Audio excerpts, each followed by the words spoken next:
charla de hoy, como hacemos siempre, Eduardo, nosotros siempre hacemos esto con los invitados. Yo charlo un poquito con el invitado, Ok.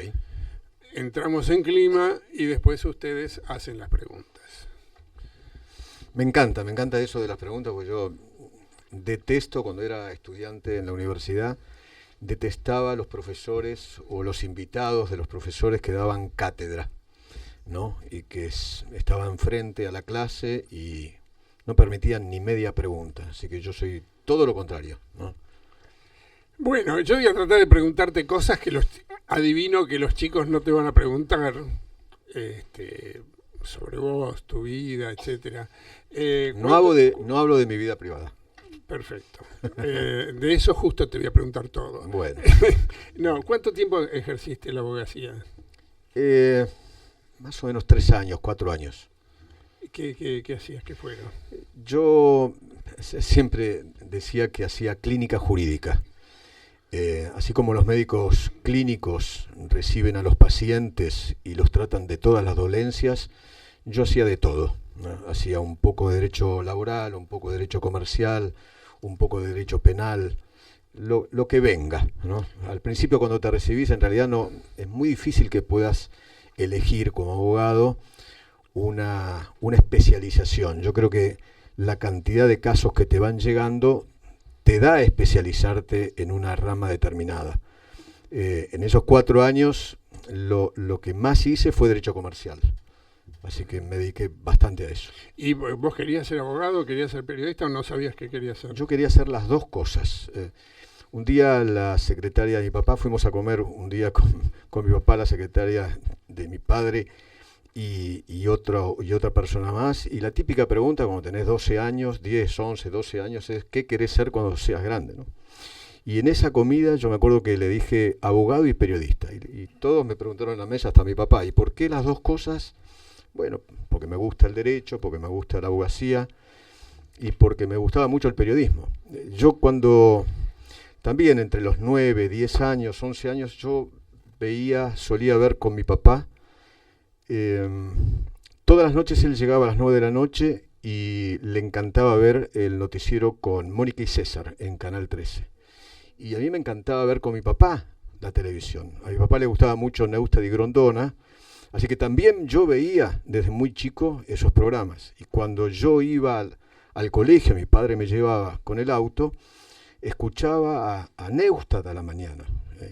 Así que a mí, y mi papá le gustaba mucho la política, entonces a mí me gustaba también mucho la política. Así que yo le dije más de una vez a mi papá, viendo a Mónica y César, que yo algún día iba a ser como esos dos señores que estaban en la tele. Y mi papá me decía, sí, Eduardito, sí, seguramente que sí. Y hoy por hoy, desde hace unos años, me encuentro conduciendo uno de los noticieros o programas periodísticos más vistos del país en canales de noticias, ¿no? ¿Ese hogar cómo era? ¿Tus padres, hay abogados, periodistas? No. ¿Tu familia no? No, mi papá empresario. Yo provengo de una familia de clase media alta. No se me caen los anillos por decirlo, porque parece que el periodista tiene que venir de una clase baja, ¿no? Nada, mi mamá ama de casa, mi papá empresario, nada.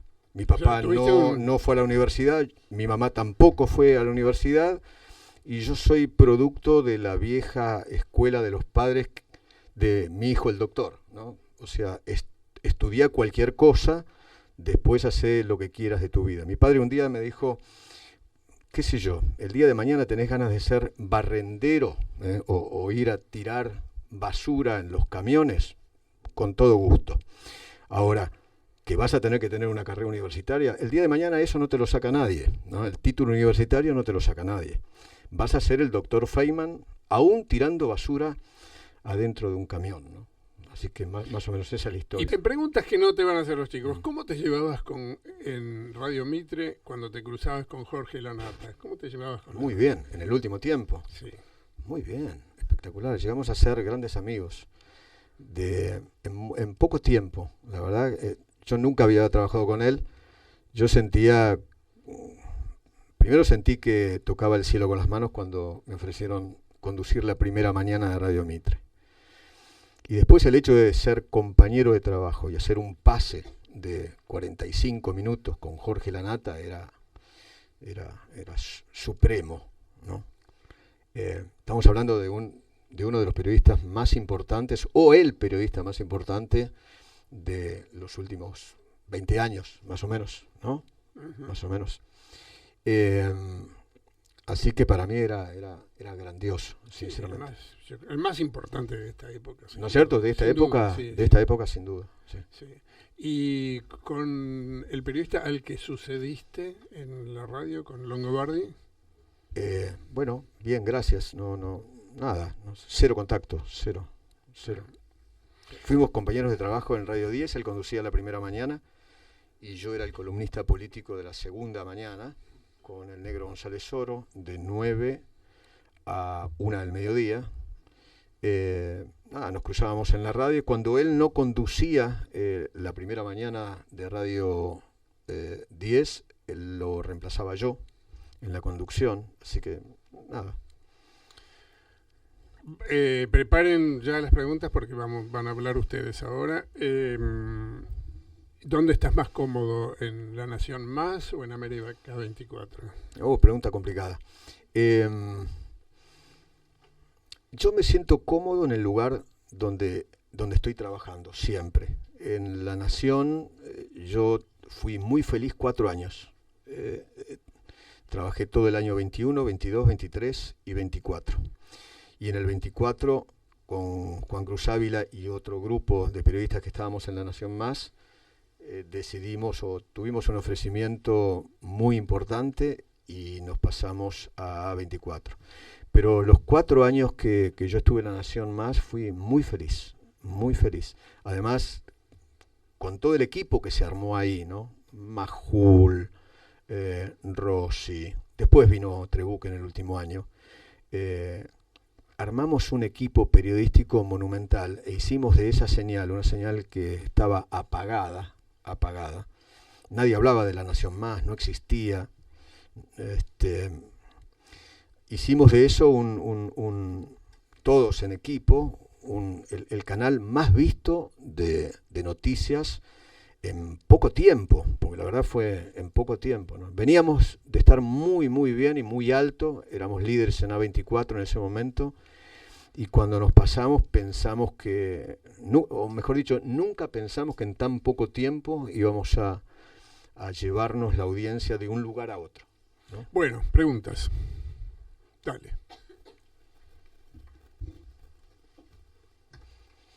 Buen día, Eduardo. Muchas gracias por estar presente acá. No, por favor, a ustedes. Les quiero agradecer mucho, en serio, que se hayan tomado el tiempo para escucharme. Bien, como mencionó Pablo, usted estuvo en A24, también estuvo en C5N, estuvo en La Nación Más. Uh-huh. ¿Ha notado una bajada de línea en los distintos medios que ha trabajado? Y por otro lado, le quería preguntar ¿cuáles fueron los momentos más determinantes de su carrera como periodista? Muchas gracias. Bajada de línea no, la verdad que no. O sea, que los medios tengan una línea editorial, eso sí ocurre. Pablo también lo puede decir, que ha trabajado y trabaja en el diario La Nación, por ejemplo. La verdad que ustedes tienen un lujo de tener a este hombre de profesor.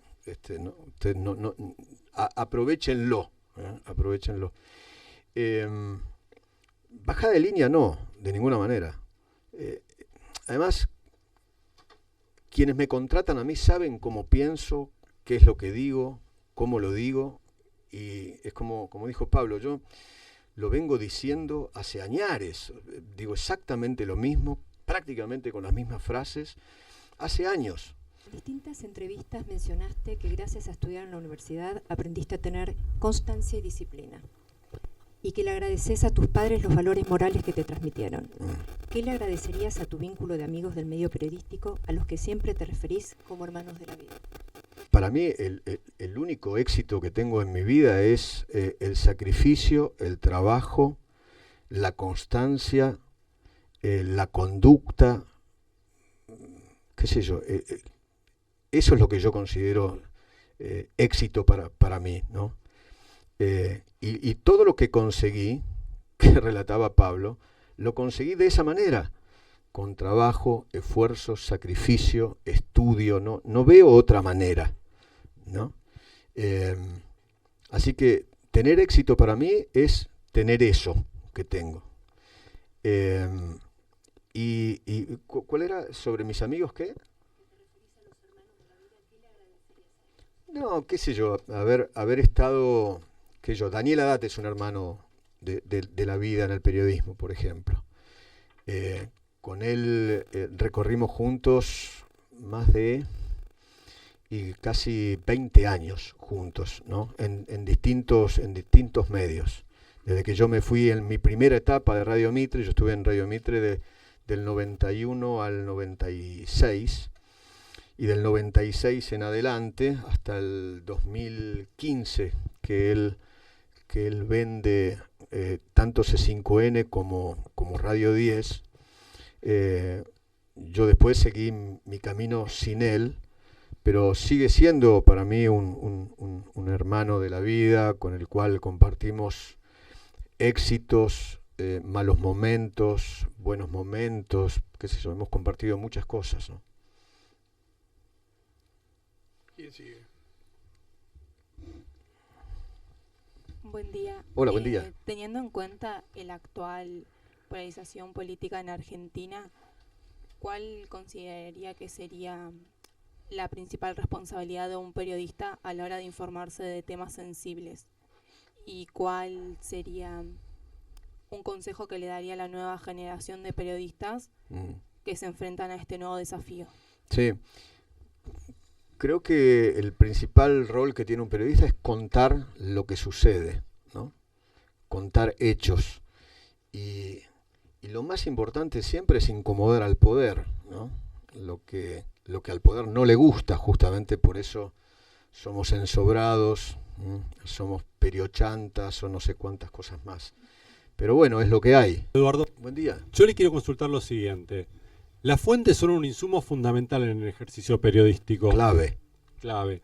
¿Cómo hizo usted con una marca registrada, una voz firme, para poder fijar una posición y cuidar a la vez los off y las fuentes confiables para tener información precisa? Porque me imagino que cuando uno fija una posición, hiere susceptibilidades, administra egos y no debe ser sencillo. Esa es mi pregunta a la mañana de hoy. Yo creo que uno tiene que tener una suerte de confianza con su fuente, pero esa confianza es de ida y vuelta, ¿no? De lealtad. Y la lealtad está en el hecho de no revelar nunca, jamás, la fuente de información, ¿no? Si yo charlo con vos y vos me das un dato clave acerca de esta clase, yo no voy a decir, él me lo dijo. Si digo, me lo dijiste vos, estoy quebrando la fuente. Nunca más me vas a contar, nunca más nada. Entonces, lo más importante es no quebrar esa confianza que hay entre el periodista y la fuente de información. Y por más que pensemos distinto, siempre la fuente te va a seguir contando cosas. No importa lo que opines, ¿no? También a la fuente de información tienen un interés en contarle a nosotros los periodistas ciertas y determinadas cosas, ¿no? Pero básicamente la relación entre la fuente y el periodista está basado en la confianza, ¿no?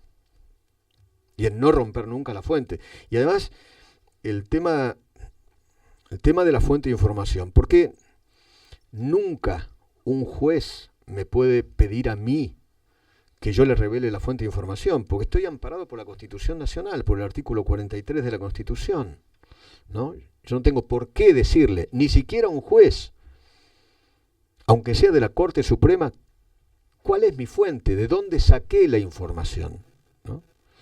Así que, nada, eso. Hola, buen día, Eduardo. Buen día. ¿Cómo estás? Te quería hacer una consulta al respecto de cuál es tu principal desafío en el periodismo, más que nada hoy en día con la cantidad de desinformación y noticias falsas que circulan hoy en día. Sí, la llamada fake news. Y chequear y rechequear, o tratar de chequear y rechequear la información, punto. Hoy es muy... nos pasa a todos, qué sé yo, comernos una fake news. Por eso hay que chequear mucho la información, ¿no? Si podés, con 2 fuentes, con 3 fuentes, con 4, con 5, con lo que sea, ¿no? La manipulación de los videos, ¿no? Eso es muy complicado, porque a veces los videos están manipulados de tal manera que a simple vista, y mucho más estando en vivo muchas veces, no tenés tiempo de chequear, y parecen tan reales, que por ahí he cometido un error una vez con una imagen de estaban probando, creo que un auto del presidente Trump, no sé, o un bombardeo, no me acuerdo qué era, ¿no? En La Nación Más, estábamos en La Nación Más. Pero bueno, puede ocurrir. Hola Eduardo, ¿qué tal? Buenas. Te quería preguntar ¿qué rol crees que debe cumplir el periodismo hoy en día en Argentina? El mismo rol que cumplió desde hace más de 150 años en el país, qué sé yo, el mismo de siempre, ¿no? Contar los hechos, contar las cosas que pasan. Y reitero, creo lo contesté por aquí, que el rol de un periodista es incomodar al poder, siempre, ese es nuestro rol, no hay otro rol. Y tratar de que la ciudadanía se entere por nosotros de las cosas que pasan, básicamente. Hola Feynman, bueno, gracias por venir. A mí me gustaría saber cuál fue la entrevista más difícil que te tocó hacer y qué pudiste hacer en ese momento. Al Papa Juan Pablo II, una nota que duró 1 minuto y medio. Esa fue una nota muy complicada. Por el contexto, era el viaje del presidente Menem. Yo era movilero ahí en Radio del Plata. Y rompí el protocolo del Vaticano, me acerqué al Papa con un grabador, le tiré el grabador en la boca, le pedí una bendición para la República Argentina. Estaba el presidente Menem en ese momento. Fue una cosa medio incómoda, pero obtuve lo que necesitaba, la palabra de Juan Pablo II. Y la otra nota importante, o por lo menos la cobertura más importante que tuve en mi vida, fue el cónclave del 2013, cuando eligieron finalmente a Francisco, Papa, o al Padre Jorge, así yo lo conocí aquí en Buenos Aires. Y eso fue muy, muy emocionante, porque yo pedí especialmente, yo en ese momento estaba en C5N, y yo especialmente pedí cuando Ratzinger renuncia como Papa, automáticamente yo le dije a las autoridades del canal, yo quiero ir a cubrir ese cónclave, el futuro cónclave, porque para mí era mucho más importante, es la cobertura, un cónclave es la cobertura de una elección de la elección más importante de la Tierra, del planeta. ¿Coincidís, Pablo? Sí, por supuesto. ¿No? Entre cubrir una elección de nuestro country, que es la República Argentina, cubrir eso, que es el evento político más importante del planeta, yo quería estar ahí. Pero nunca creí que me iba a encontrar con un Papa argentino. Vos imaginate que van a tener que pasar más de 2000 años para que yo ya no voy a estar más, pero para que eso vuelva a ocurrir, ¿no? Un Papa argentino.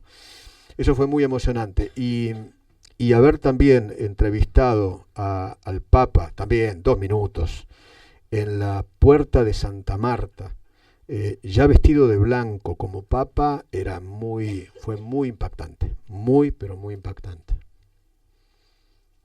Buenos días, Eduardo. Hola. Muchas gracias por estar acá. Me emociona particularmente entrevistarlo porque gracias. Es una de las razones por la que elegí periodismo. Quería ¿Yo? saber, sí, usted. La forma de que usted hace periodismo. Cuando me preguntan cómo quisiera ser de periodista, le digo su nombre. ¿Qué problema vas a tener? ¿Cómo se lleva usted o qué opina del uso de la inteligencia artificial para hacer periodismo? Si usted ha adoptado esa herramienta de alguna forma en su trabajo. Muchas gracias. Bueno, mira, Yo soy un fanático de la tecnología, fanático. Y yo fui el primer periodista en televisión, y tengo también un testigo vivo. Un día, eso era fines del año 21, creo que principio del año 22, leo una nota en el New York Times, una nota chica, donde hablaba de la aparición de la inteligencia artificial y el chat GPT. En ese momento era el chat GPT 3, ¿no?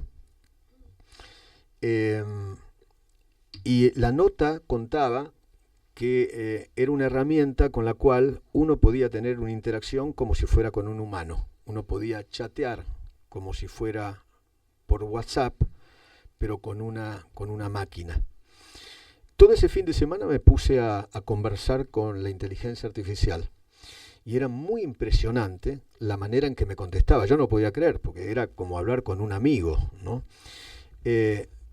El lunes posterior a ese fin de semana fui a la radio y empecé a chatear al aire con la inteligencia artificial. Mis compañeros me miraban como si yo estuviera loco, y me contestaba y yo contaba lo que me contestaba, y era todo asombroso. Y después lo hice en la televisión, lo hice en la televisión también.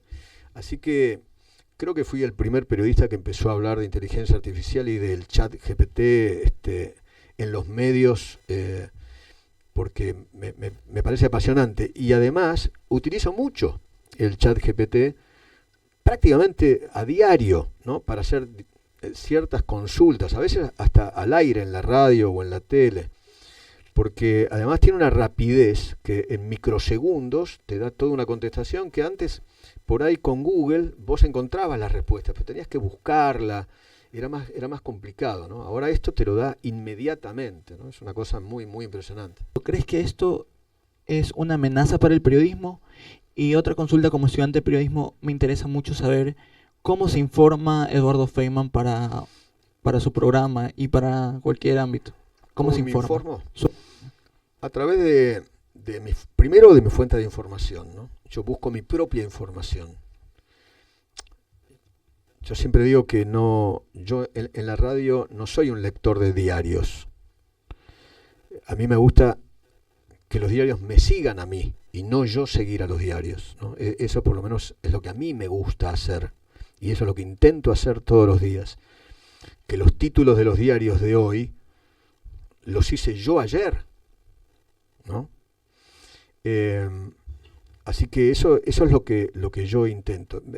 Obviamente leo absolutamente todos los diarios, leo los portales, pero básicamente me informo por mi fuente de información. Yo soy un fanático de la primicia. Yo quiero tener primero, primero que nadie, quiero tener el dato, el último dato, ¿no? Yo no soy tanto un periodista de investigación como un periodista del breaking news, ¿no? De la noticia del momento, ¿no es cierto? Sí, a ver, pongamos un ejemplo. No sé, ayer anoche, supongamos, es una suposición, el presidente se iba a subir a un avión, iba a viajar a Estados Unidos, que efectivamente viajó a Estados Unidos, a Los Ángeles. Pero a mí me hubiera encantado contar, por ejemplo, tener la primicia de el presidente no viaja. Y no viaja por esto, por esto, por esto y por esto, ¿no? Nada, solamente un ejemplo que se me ocurre, ¿no? Ahí acaba de decir una cosa muy importante para ustedes, me parece, Eduardo, que se refiere a fijar agenda, fijar agenda periodística.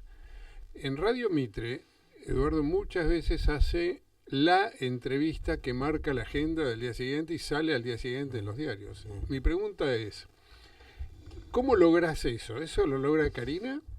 ¿Lo logras vos? ¿Lo logra el prestigio? ¿Lo logra el posicionamiento del medio? Es un poco todo, me parece que un poco todo, ¿no? El trabajo de Karina es un trabajo fundamental, ¿no? Porque lo que hace Karina, por ejemplo, es la preproducción. O sea, para que ustedes sepan, yo me levanto todos los días a las 4 de la mañana. Me levanto y en esa hora hasta las 5 yo leo todo lo que puedo. Y le voy mandando a Karina por WhatsApp lo que yo quiero que ella después me fotocopie para yo después remarcar lo que yo ya leí. Y de esas notas, ella ya tiene la línea, ya sabe, me conoce de memoria, ya sabe más o menos por dónde quiero ir. Pero previamente ella preproduce, mientras yo estoy haciendo el noticiero, ella me está viendo, y yo muchas veces, ustedes me habrán visto más de una vez tener el teléfono en la mano, y muchas veces me ha pasado, muchas veces no, todos los días, escribirle a ella diciéndole, acordate que mañana tenemos que hacer tal nota, ¿no? O llamá a tal o cual, porque algo pasó entre que nosotros nos fuimos de la radio a las 10 de la mañana y las 9 de la noche. Pasan cosas, siguen pasando cosas, ¿no? Que al otro día van a ser noticia, o que pueden provocar una noticia al otro día, o pueden llegar a fijar agenda. Así que más o menos, no sé si se entendió, pero más o menos eso. A ver, lo nuestro funciona como un relojito. Por ahí me cuesta contarlo, pero está tan aceitado, lo tenemos tan aceitado con Karina y con el resto de la producción, ¿no? Que básicamente es eso lo que hacemos, pero es cierto lo que dice Pablo. Yo trato de que los medios me sigan a mí, no de yo seguir a los medios, porque si no así es muy fácil. Voy, leo los diarios y me voy a mi casa. Pero eso no es lo que me gusta, eso no es lo que me apasiona. Lo que me apasiona es que todos hablen de lo que yo hablé, ¿no? ¿Qué sé yo? Quisiera preguntarte si alguna vez has tenido algún momento, entrevista o nota que verdaderamente te haya puesto a cuestionar si quisieras seguir trabajando de la forma que trabajas todos los días. Nunca, jamás, nunca. A mí cada entrevista me da más ganas de seguir haciendo lo que hago. A veces las entrevistas las hago bien y otras veces las hago mal. Qué sé yo, pero nunca me pasó de decir, bueno, listo, hasta acá llegué, no quiero ser más periodista, la verdad no me pasó. Yo doy la materia entrevista, justamente, y acá hay muchos alumnos, o si no todos mis alumnos de entrevista están acá. Así que aprovecho para preguntarte, porque acabas de decir, a veces hago bien la entrevista y a veces la hago mal. ¿Qué sería una cosa y otra? Qué sé yo, a veces el estado de ánimo, el cansancio, insisto con esto, yo me levanto a las 4 de la mañana, tengan en cuenta eso, todos los días a las 4 de la mañana, y me duermo todos los días a las 11, 11:30 de la noche. A veces si puedo dormir un rato en algún momento del día, una pequeña siesta. Yo siempre digo que yo duermo la siesta entre las 11:30 de la noche y las 4 de la mañana. Esa es mi siesta, ¿no? Entonces son muchas horas de trabajo, muchas, donde la cabeza va a 1000 por hora, porque los temas son muy complicados, los temas que trato son muy complicados, la política, la economía, son temas muy sensibles. Y así que a veces estoy bien mentalmente al momento de hacer una entrevista en la tele, ponele, ¿no? Y otras veces estoy cansado, la verdad, ¿no? Pero trato de hacerlo lo más profesional posible, lo mejor posible. Lo que pasa es que soy tan autoexigente que siempre creo que la entrevista no estuvo bien hecha. Te cambio la pregunta, si sí. No, ¿qué condiciones sí o sí tiene que tener una buena entrevista? Nunca me lo pregunté. La hago directamente y tampoco las preparo, no soy de preparar, ¿no? Ponerme a la tarde o antes de ir al noticiero a ver lo que le voy a preguntar a tal y me anoto las preguntas. Yo soy más de la improvisación, ¿no? Por ahí tengo como la primera pregunta, ya sé cuál va a ser. Y a partir de la primera pregunta, a mí me gusta mucho repreguntar, ¿no? Porque creo que lo más importante no es la pregunta, sino la repregunta.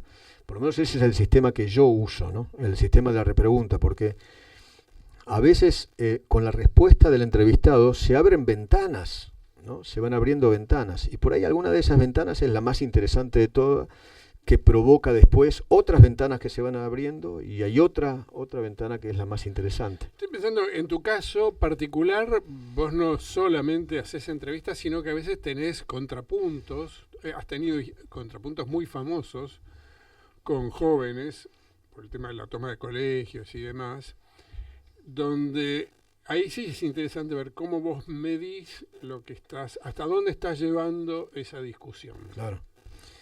Sí, qué sé yo, hay que estar en vivo. Yo les digo, estar en vivo no es fácil. Una cosa es hacer una nota grabada, que después la podés editar, y otra cosa es hacer una nota en vivo, ¿no? Y 4 horas de radio a la mañana, más 2 horas de televisión a la tarde, son 6 horas de vivo, de estar en vivo a, qué sé yo, a 1000 por hora, ¿no? Llevando no solamente la conducción, sino además la línea editorial, el no cometer errores, no es fácil. No, les digo sinceramente, ¿todos quieren ser periodistas? ¿Todos los de acá? Levanten la mano los que no quieren ser periodistas. No, todos quieren ser. Muy bien, ciencias políticas. Yo les digo que el día de mañana ustedes se van a dar cuenta que estar adelante de esto 4 horas seguidas, ¿no? Siguiendo el ritmo de un programa, poniéndole la impronta, haciendo las notas, manteniendo los climas, tanto en radio como en televisión, no es fácil. Hola Eduardo, ¿qué tal? Mi nombre es Constanza. Hola. Quería preguntarte, ¿qué preferís más, la televisión o la radio? La radio toda la vida. Toda la vida. Para mí, siempre desde el primer día que hago medios, yo no vengo de la gráfica, yo soy un bicho de los medios electrónicos, ¿no? La radio o la televisión. Yo arranqué en radio muy joven, cuando tenía 18 años, y nunca más la largué, porque para mí la tele puede estar o no estar, no me desvelo, no me importa, la verdad me tiene sin cuidado. Pero la radio para mí en mi vida tiene que estar sí o sí todos los santos días. Yo me preocupo más por mi contrato de radio que por mi contrato de televisión, ¿no? Lo que hace la tele es poder unir tu cara a tu nombre y apellido y a tu voz, ¿no? Eso es lo que hace la tele para mí, o lo que hizo en mi vida, ¿no? Cuando la gente me escuchaba por radio no sabía ni cómo era, porque hoy es muy fácil que la gente conozca a la gente que hace radio, porque también todas las emisoras de radio, además son emisoras de streaming, ¿no? Hoy por hoy todas las emisoras de radio tienen una cámara metida ahí, o varias cámaras, y eso se ve además por YouTube, en vivo, ¿no? Pero antes eso no ocurría. Para mí era mucho mejor cuando eso no ocurría, ¿no? Cuando hacer radio, porque además levantarse a las 4 de la mañana y poner la carita a las 6 de la mañana, ¿no? Y estar más o menos, qué sé yo, despierto a esa hora, es complicado. En radio la careteas mucho más, pero sí o sí prefiero mucho más la radio que la tele, toda la vida. Te agradecemos muchísimo, Eduardo. Por favor. Ha sido muy grato escucharte. Espero que no se hayan aburrido. No, para nada. No soy muy divertido para entrevistar, ¿no? Además, aparte de lo entretenido, ha sido útil, que es lo que buscábamos, ¿no? Porque lo que buscamos es eso. Son todos futuros periodistas, salvo 3 o 4, a quienes también les viene bien esto, creo. Y realmente fue muy rico, así que te agradecemos mucho. Las puertas de la Universidad de Palermo están abiertas para... Gran institución, y les agradezco infinitamente a todos ustedes, a cada uno de ustedes, ¿eh? Muchas gracias.